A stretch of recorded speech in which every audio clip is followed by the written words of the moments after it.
لیا میں جماعت اسلامی کا کامیاب خواتین کنونشن جناب پارک میں منعقد کیا گیا۔ کنونشن سے امیر جماعت اسلامی کا دھواں خطاب۔ تو آپ چاہتے ہیں اس کے حامی ہے کہ نہیں ہے؟ جماعت اسلامی کو حکومت ملی تو ہم ملک سے سود نظام کا خاتمہ کر کے، اس لیے کہ سود سب سے عظیم گناہ ہے کائنات میں، اللہ اور رسول کے ساتھ جنگ ہے، سودی نظام کا خاتمہ کریں گے اور غیر سودی نظام کو یہاں پر نافذ کریں گے۔ جماعت اسلامی کو حکومت ملی تو ہم، آپ کو پتہ ہے ہم کیا کریں گے؟ ہم آپ کے لیے علیحدہ یونیورسٹیاں بنائیں گے، علیحدہ کالجز بنائیں گے، علیحدہ سکولز بنائیں گے، علیحدہ ہسپتال بنائیں گے۔ جماعت اسلامی کو حکومت ملی تو آپ کے لیے شہروں میں خواتین کے لیے علیحدہ ٹرانسپورٹ کا انتظام ہوگا۔ جماعت اسلامی کو حکومت ملی، آپ کو پتہ ہم کیا کرنے جا رہے ہیں؟ جماعت اسلامی کو حکومت ملی تو ہم بینکوں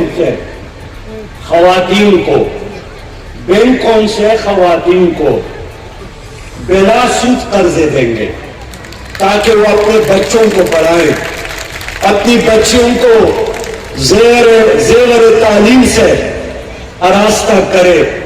جماعت اسلامی کو حکومت ملی تو آپ کے گھروں میں جو چھوٹے چھوٹے بیٹک ہے، اس میں انشاءاللہ تعالی چھوٹے سے کارخانے ایک مشین کے لیے بلا سود قرضی دیں گے۔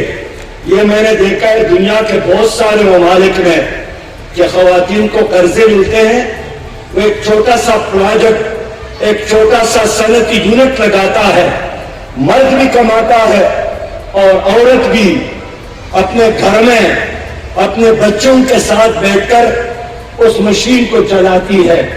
جماعت اسلامی کو حکومت ملی، آپ کو پتہ ہے کیا ہوگا؟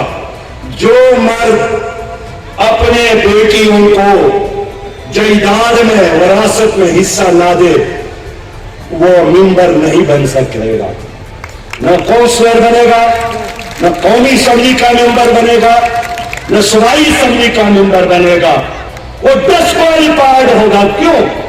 اس لیے کہ جو آدمی اپنی بیٹی کے ساتھ دھوکہ کرتا ہے، اپنی بہن کو حق نہیں دیتا ہے، اپنی بیوی کو حق نہیں دیتا ہے، وہ وزیر اعظم بن جائے، وہ قوم کو کیا حق دے گا؟